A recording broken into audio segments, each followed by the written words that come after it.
नमस्कार बच्चों, हाजिर हैं आपके गंगा अकेडमी परिवार में। गंगा अकेडमी यूट्यूब चैनल के माध्यम से आप सभी के बीच हाजिर हो चुके हैं। आज के सेशन में आप सभी के बीच आज का सेशन हम बाल विकास की अवस्थाओं, बाल विकास, बाल मनोविज्ञान को के टॉपिक पर के विषय पर हम आप सभी को जानकारी दे रहे थे। पिछले सेशन से हम बाल विकास की अवस्थाओं में हमने पढ़ा था स्टेट ऑफ चाइल्ड डेवलपमेंट में अंतिम बाल विकास की अवस्थाओं में पहला हमने पढ़ा था शैशवा अवस्था। शैशवा अवस्था 0 से 3 वर्ष का टाइम ड्यूरेशन मैंने पढ़ा था, और दूसरा मैंने बाल्यावस्था पढ़ा था। और बाल्यावस्थाओं की विशेषताओं को मैंने पढ़ा, शैशवा अवस्था की विशेषताओं को मैंने पढ़ा। आज हम किशोरा अवस्थाओं की विशेषताओं पर आप सभी के बीच अध्ययन करेंगे। शैशवावस्था की विशेषताओं को मैंने पढ़ लिया था, बाल्यावस्थाओं की विशेषताओं को मैंने पढ़ लिया था। आज हम किशोरा अवस्थाओं की विशेषताओं को पढ़ने चल रहे हैं। तो हेडिंग डालिए किशोरा अवस्थाओं की विशेषता। किशोरा अवस्था की विशेषता। आप सभी से रिक्वेस्ट निवेदन है कि ये गंगा अकेडमी मंच प्लेटफॉर्म आप सभी का है। इस मंच पर आप सभी आइए, चैनल को सब्सक्राइब कीजिए। सब्सक्राइब करते ही बगल में घंटी भी दबा लीजिएगा, जिससे हर वीडियो का नोटिफिकेशन आपको मिलता रहे, कोई टॉपिक आपसे छूटने न पाए। और लाइक, शेयर, कमेंट के माध्यम से हमें मोटिवेट कीजिए, प्रेरित कीजिए, प्रभावित कीजिए। हमारा आत्मबल, आत्मविश्वास, हौसला बढ़ाते रहिए। हम आपके लिए हर एक विषय की पूरी कंप्लीट तैयारी कराकर पूरा PDF उपलब्ध कराने का एक उद्देश्य बनाए हैं। आप सभी हमारा ये सार्थक प्रयास सफल कीजिए। संपूर्ण भारत के हर एक क्षेत्र का हम पूरी कंप्लीट तैयारी करवाएंगे। कुशल अध्यापक का चयन करके हम आप सभी को क्लासेस देंगे। आप सभी हमारा साथ दीजिए। हम आप सभी के साथ जुड़ चुके हैं, आप मेरे साथ जुड़ जाइए। गंगा अकेडमी के वीडियोस को, लिंक को व्हाट्सएप, फेसबुक, इंस्टाग्राम, ट्विटर इत्यादि सभी सोशल साइटों के हर ग्रुपों में से इतना फैला दीजिए कि संपूर्ण भारत के हर घर, हर परिवार, हर सदस्य गंगा अकेडमी पहुंच जाए। इतना आप सब हमारा साथ दे दीजिए, हौसला बढ़ा दीजिए। हम आप सभी के साथ है, आजीवन रहेंगे। बस आप सभी हमारे साथ जुड़ जाइए। तो चलिए, हम ज़्यादा समय नहीं इन्वेस्ट करते हैं, सीधे आज के टॉपिक पे आते हैं। हेडिंग डालिए किशोरा अवस्था की विशेषताएं। हेडिंग डालिए आज का टॉपिक किशोरा अवस्था की विशेषताएं।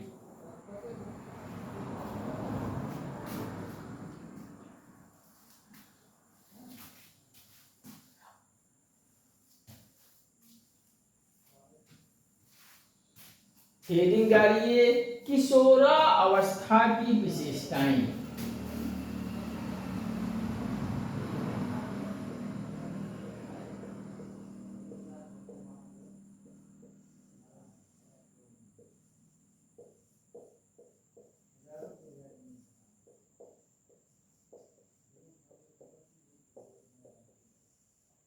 अब किशोरा अवस्था की विशेषताओं को हेडिंग डालिए और जानिए, समझिए कि किशोरा अवस्थाओं की विशेषता में बच्चा किस प्रवृत्ति का होता है, कैसा स्वभाव होता है, कैसा इसमें बच्चे में प्रवृत्ति दिखाई पड़ती है। तो किशोरा अवस्थाओं की विशेषता, किशोरा अवस्था की विशेषताओं को हेडिंग डालिए। आप समझिए कि यहाँ किशोरा अवस्थाओं में बच्चा आता है, तो किशोरा अवस्थाओं की के समय में बच्चे का शारीरिक विकास होता है। आपको हम एक चीज़ बता दें कि मैंने पिछले सेशन में आपको शैशवा अवस्था सबसे पहली अवस्था है, बच्चे की सबसे पहली अवस्था है शैशवा अवस्था। मैंने इसका टाइम ड्यूरेशन 0 से 3 वर्ष बताया। आप सब लिख लीजिए। ये सब आपके प्रतियोगी परीक्षाओं में, UP TET, C TET, super TET में बहुत पूछे जाते हैं। रट डालिए और एक प्राथमिक शिक्षक भर्ती को क्वालिफाई करके मास्टर बन जाइए। शैशव अवस्था के बाद दूसरी अवस्था है बाल्यावस्था। बाल्यावस्था, बाल्यावस्था का टाइम ड्यूरेशन लिख लीजिए 3 वर्ष से 12 वर्ष तक। और ये बाल्यावस्था में 2 भागों में बटा हुआ है। पहला पूर्व बाल्यावस्था। पूर्व बाल्यावस्था, पूर्व बाल्यावस्था का समय है 3 वर्ष से लेकर 6 वर्ष तक। और दूसरा है उत्तर बाल्यावस्था। उत्तर बाल्यावस्था 6 वर्ष से लेकर 12 वर्ष के दौरान है, लिख लीजिए। और बाल्यावस्था के बाद अब किशोरा अवस्था आता है। किशोरा अवस्था आता है और किशोरा अवस्था 12 वर्ष से लेकर 18 वर्ष तक किशोरा अवस्था आती है।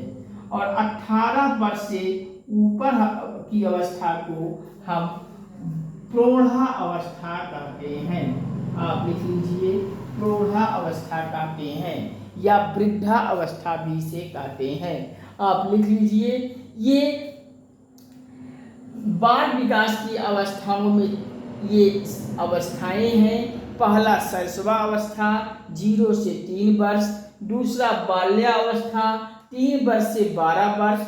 बाल्यावस्था को 2 भागों में बांटा गया है।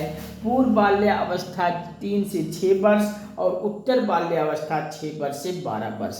और तीसरा किशोरा अवस्था। किशोरा अवस्था का टाइम ड्यूरेशन 12 से 18 वर्ष और प्रौढ़ा अवस्था 18 से ऊपर का काल है। तो आप सब लिख लीजिए। और अब हम चलते हैं किशोरा अवस्थाओं की विशेषताओं पर। तो आप सब लिख लीजिए। किशोरा अवस्थाओं में जब बच्चा आता है तो बच्चे का शारीरिक विकास होने लगता है।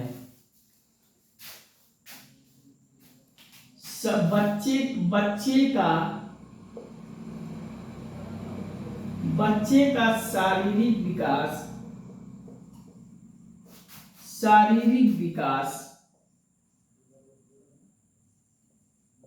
विकास में तेजी आती है।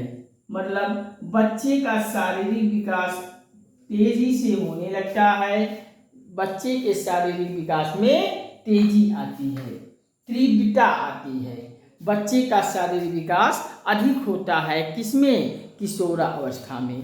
दूसरा लिखिए, बच्चे का शारीरिक विकास होगी तो मानसिक विकास में भी तीव्रता रहेगी। तो लिख लीजिए अगला, बच्चे में मानसिक विकास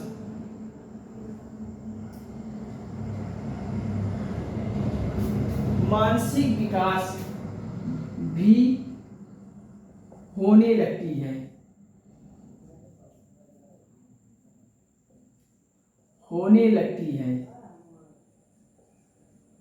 अब बच्चे का शारीरिक विकास हो गया, बच्चे का मानसिक विकास हो गया किसमें? किशोरा अवस्था में। तो अब थर्ड लिख लीजिए, घनिष्ठ व व्यक्तिगत भिन्नता होती, मित्रता। थर्ड लिखिए, बच्चे के स्वभाव में लिख लीजिए, थर्ड है घनिष्ठ व व्यक्तिगत मित्रता। बच्चे में घनिष्ठ व व्यक्तिगत मित्रता भी होने लगती है। अगला लिखिए, स्वतंत्रता व विद्रोह की भावना भी बच्चे में आ जाती है। लिख लीजिए, स्वतंत्रता व विद्रोह की भावना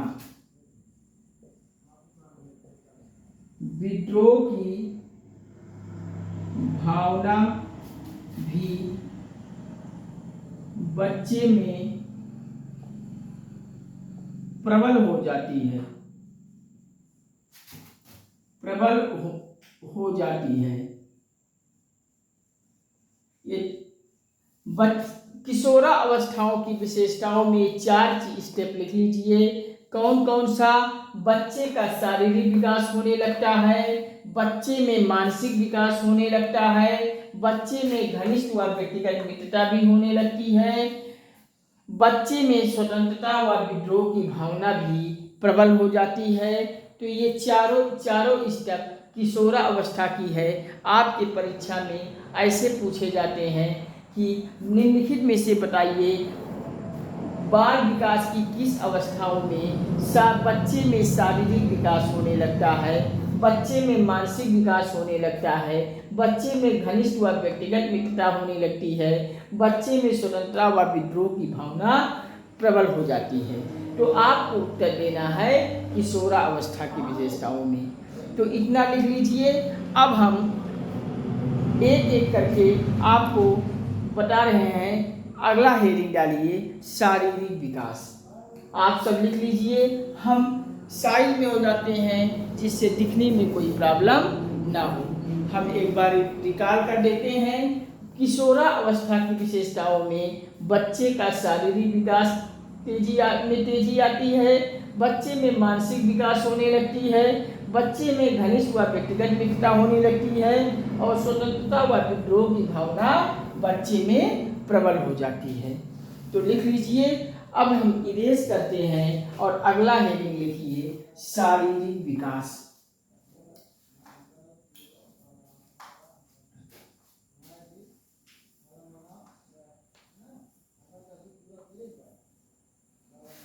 शारीरिक विकास।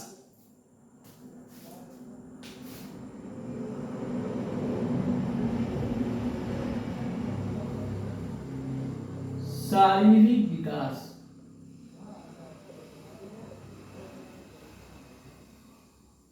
शारीरिक विकास। शारीरिक विकास में सबसे पहला हेडिंग लिखिए, शैशव अवस्था। शैशव अवस्था। शैशव अवस्था। शैशव अवस्था हेडिंग डालिए। शैशव अवस्था में बच्चे का शारीरिक विकास कैसा होता है, इस पर हम भी कुछ जान लेते हैं।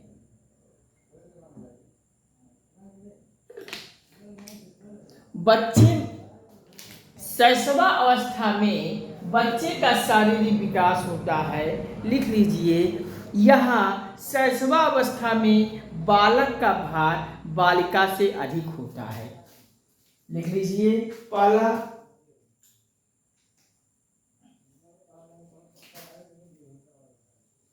बालक का भार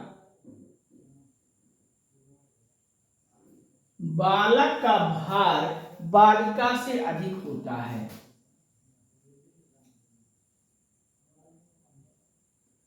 बालिका से अधिक होती है। शैशवावस्था में बालक का भार बालिका से अधिक होती है। बालक का भार कितना होता है, बालिका का भार कितना होता है, ये भी यूपी टेस्ट, सी टेस्ट, सुपर टेस्ट में पूछे जाते हैं। तो इसको भी हम एक लाइन में समझ लेते हैं। लिख लीजिए, बालक का भार कितना होता है। लिख लीजिए, बालक का भार शैशवा अवस्था में लगभग हो जाता है 7.15 पाउंड। 7.15 पाउंड। 7.15 पाउंड, या आप अगर केजी में लिखें तो 3 केजी 200 ग्राम। 3 केजी 200 ग्राम। 3 केजी 200 ग्राम। 3 केजी 200 ग्राम।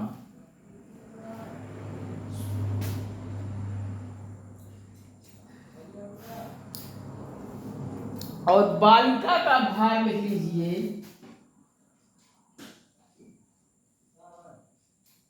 बालिका का भार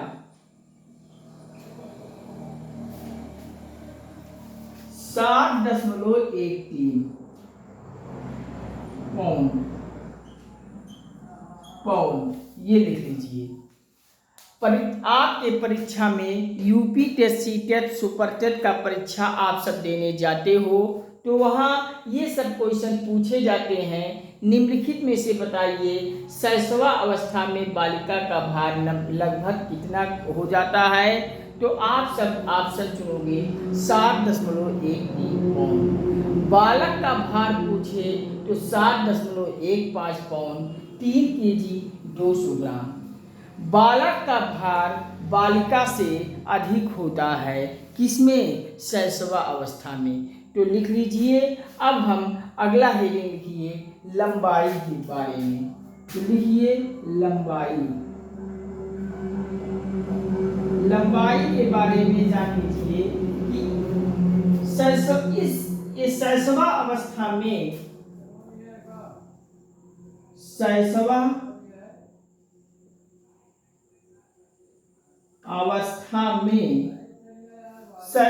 अवस्था में 3 वर्ष तक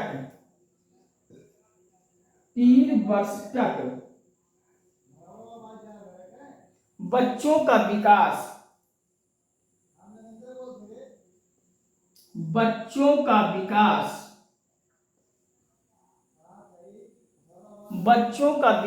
की गति बच्चों का विकास की गति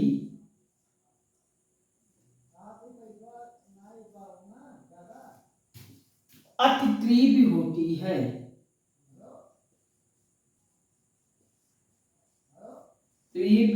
है। इंपॉर्टेंट है, सब लिख लीजिए बढ़िया से, दिमाग में फिट कर लीजिए। शैशवा अवस्था में अगर हम लंबाई पूछें कि शैशवा अवस्था में बच्चे का लंबाई कैसा होता है, लंबाई का विकास कैसा होता है, तो शैशवा अवस्था में लंबाई में बच्चे का 3 वर्ष तक का बच्चों का विकास यहाँ शैशवा अवस्था में अति तीव्र होती है। लिख लीजिए। अब हम बच्चे के सिर और मस्तिष्क के बारे में कुछ जानकारी सीखते हैं जो परीक्षा में पूछे जाते हैं। तो हेडिंग डालिए सिर व मस्तिष्क।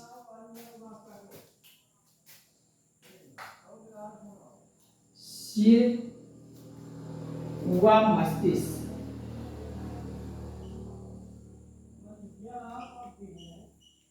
सिर व मस्तिष्क।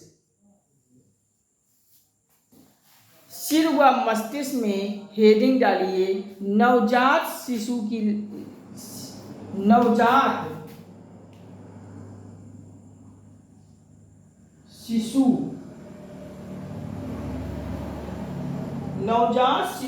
सिर की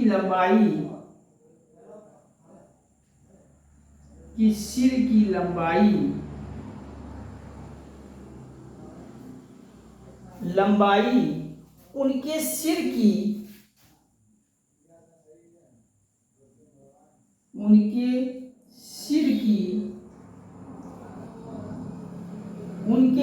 की कुल लंबाई का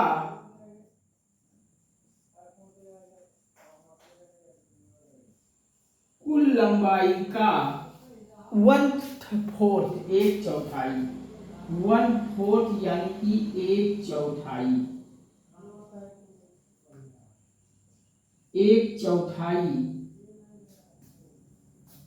हो जाती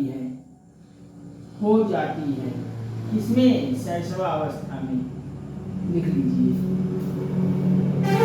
अगर हम कहें कि बच्चे में का विकास कहाँ से किस तरफ होता है तो ये भी परीक्षा में पूछे जाते हैं UP TET, C TET, super TET में। याद रखिएगा कि बच्चे का विकास सिर से पैर की तरफ होता है। लिख लीजिए।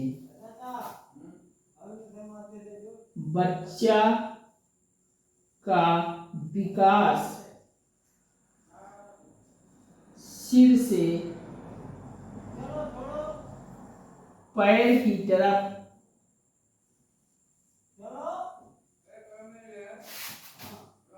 होता है। ये आप लिख लीजिए। कहीं किसी को कोई संदेह हो, प्रॉब्लम हो तो कमेंट कीजिए, हम आप सभी को पुनः बताएंगे। तो चलिए लिख लीजिए। शारीरिक विकास में शैशवा अवस्था में शारीरिक विकास कैसा होता है? शैशवा अवस्था में शारीरिक विकास बालक का भार बालिका से अधिक होता है। बालक का भार अगर हम कहें तो बालक का भार 7.15 पाउंड का हो जाता है। शैशवावस्था में बालक का भार अगर हम देखें तो आप सभी याद रखिएगा, बालक का भार शैशवावस्था में 7.15 पाउंड का होता है, 3 केजी 200 ग्राम। बालिका का भार 7.13 पाउंड। बालक का भार 7.15 पाउंड, बालिका का 7.13 पाउंड। याद रखिएगा, रट डालिएगा, क्योंकि यूपी टेस्ट, सी टेस्ट, सुपर टेस्ट में यहाँ से पूछा जाता है और पूछ लेगा तो फिर कंफ्यूजन में पड़ जाओगे। इस नाते याद रखिएगा कि बालक का भार बालिका से अधिक होती है। बालक का भार 7.5 पाउंड, 3 केजी 200 ग्राम। बालिका का भार 7.13 पाउंड। शैशवावस्था में लंबाई 3 वर्ष तक बच्चों का विकास की गति अति तीव्र होती है। बच्चे में 3 वर्ष तक का बच्चा का जो शारीरिक विकास होता है उसकी गति अति तीव्र होती है। और सिर व मस्तिष्क के बारे में लिख लीजिए। नवजात शिशु की सिर की लंबाई, उनके सिर की कुल लंबाई का शैशवावस्था में 1/4 हो जाती है विकास। बच्चे का विकास कैसा होता है? सिर से पैर की तरफ बच्चे का विकास होता है। तो लिख लीजिए, कहीं किसी को कोई कंफ्यूजन हो तो बताइए। इतना आप सब लिख लीजिए। अब अगला हेडिंग डालिए, बाल्यावस्था। कहीं किसी को कोई प्रॉब्लम हो तो बताइए। चलिए आप सब लिख लिए होंगे। अब हम करते हैं इरेज और अगला हेडिंग डालिए, बाल्यावस्था।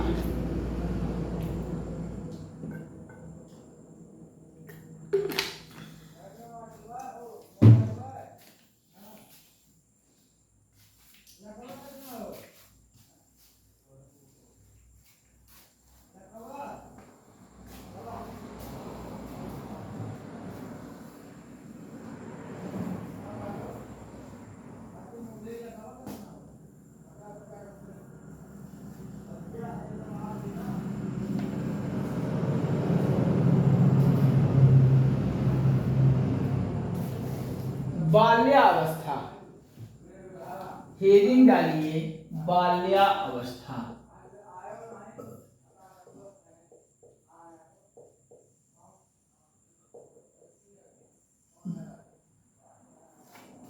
बाल्यावस्था में पहली हेडिंग डालिए, भार। बाल्यावस्था में बच्चे का भार के बारे में आप जान लीजिए कि बाल्यावस्था में बच्चे का भार में पर्याप्त वृद्धि हो जाती है। लिख लीजिए, बच्चे के भार में पर्याप्त वृद्धि हो जाती है। बाल्यावस्था में बच्चे का भार में पर्याप्त वृद्धि हो चुकी होती है, हो जाती है। लिख लीजिए। अब अगला लिखिए, लंबाई। बाल्यावस्था में बच्चे का लंबाई कैसा होता है? लिख लीजिए, लंबाई बाल्यावस्था में बच्चे का कम बढ़ता है। बच्चे का लंबाई इस अवस्था में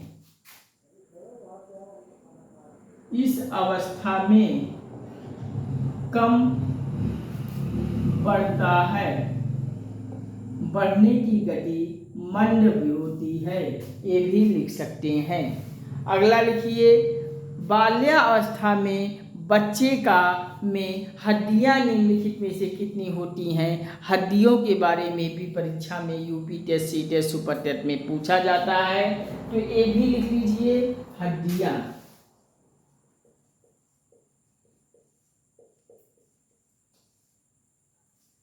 दस से 12 वर्ष लिख लीजिए, 10 से 12 वर्ष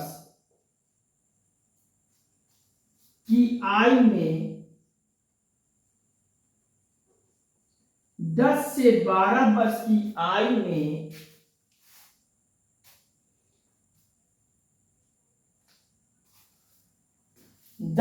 12 वर्ष की आयु में बच्चे की हड्डियों में मजबूती आती है। लिख लीजिए, बच्चे की 10 से 12 वर्ष की आयु में हड्डियों में मजबूती आती है। अब हड्डी हो गया, तो अब दांत भी इसे परीक्षा यूपी टेस्ट, सी टेस्ट, सुपर टेस्ट में पूछ लिया जाता है, तो दांत भी लिख लीजिए।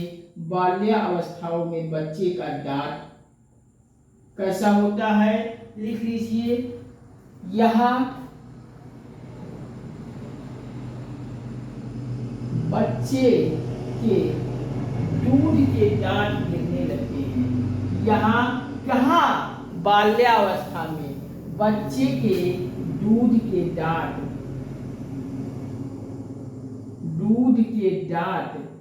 गिरने लगते हैं। यहाँ बच्चे के दूध के दांत बाल्यावस्था में गिरने लगते हैं, और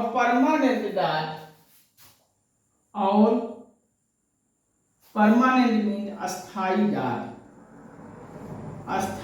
दांत निकलने लगते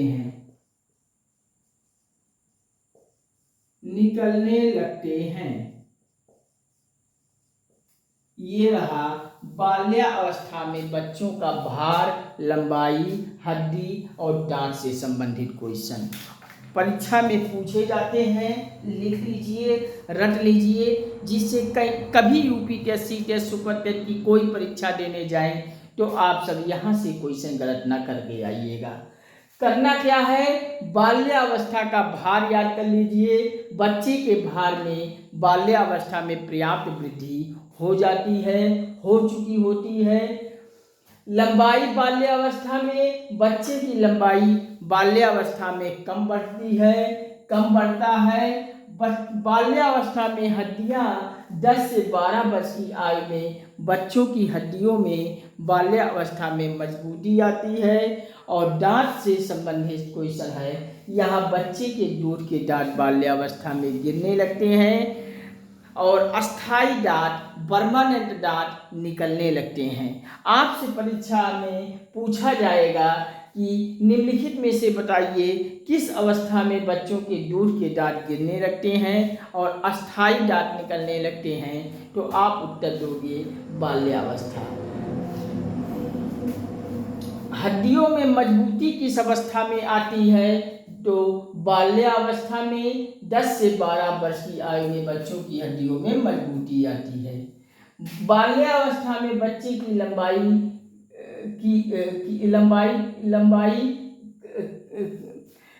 किस अवस्था का बढ़ना कैसा होता है, कम बढ़ता है। बच्चे की लंबाई बाल्यावस्था में कम बढ़ती है और भार में पर्याप्त वृद्धि हो जाती है।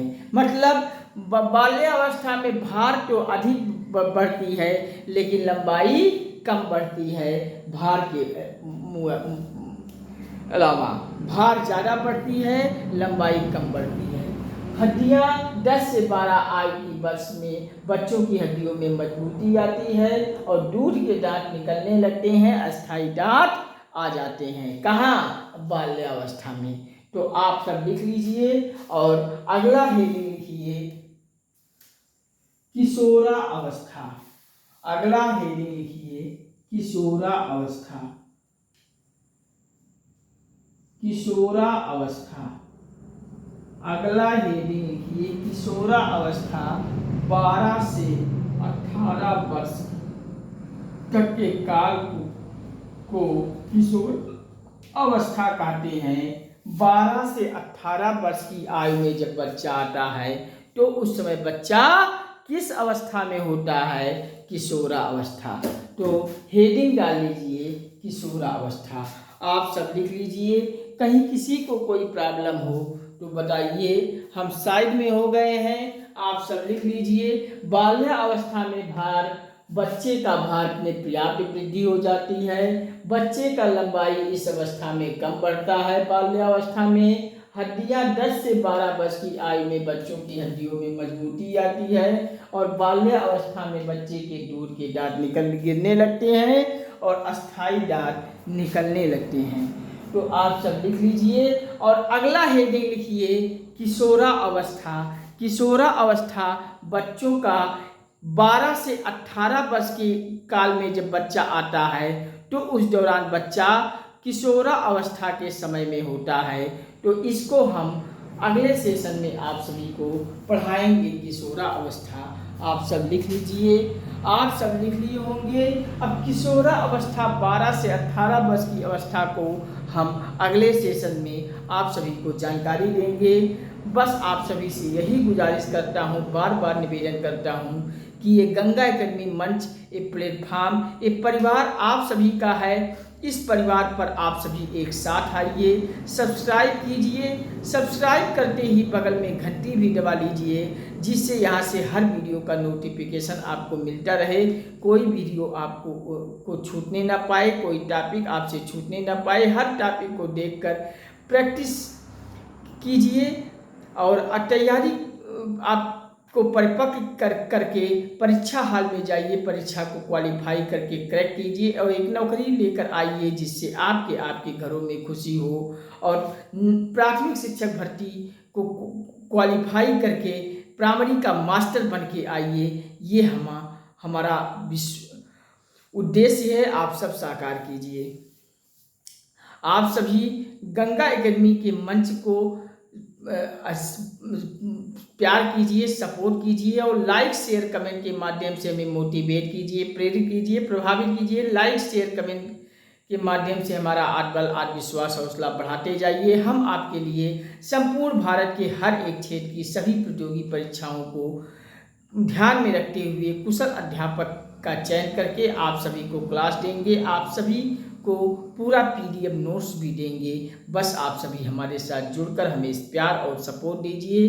गंगा एकेडमी के लिंक को, वीडियोस को व्हाट्सएप, फेसबुक, इंस्टाग्राम, ट्विटर इत्यादि सभी सोशल साइटों के हर जगह आप सब शेयर कर दीजिए।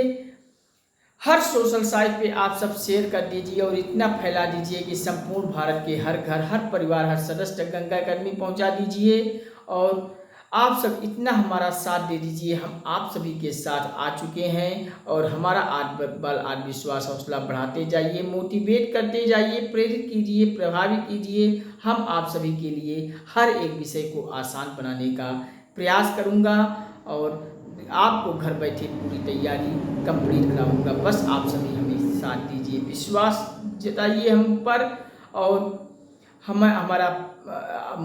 हमें मोटिवेट करके, प्रेरित करके, प्रभावित करके आत्मबल, आत्मविश्वास, हौसला बढ़ा जाइए। गंगा एकेडमी परिवार में एक साथ आकर सब्सक्राइब करके परिवार में शामिल हो जाइए, घंटी भी दबा लीजिए। चलिए आज के सेशन को हम यहीं पे विराम देता हूँ। अगले सेशन में हम किशोरा अवस्था को लेकर बहुत जल्द आप सभी के बीच आते हैं। तब तक के लिए नमस्कार। Thank you watching for this video. जय हिंद, वंदे मातरम, जय श्री राम, राधे राधे बच्चों।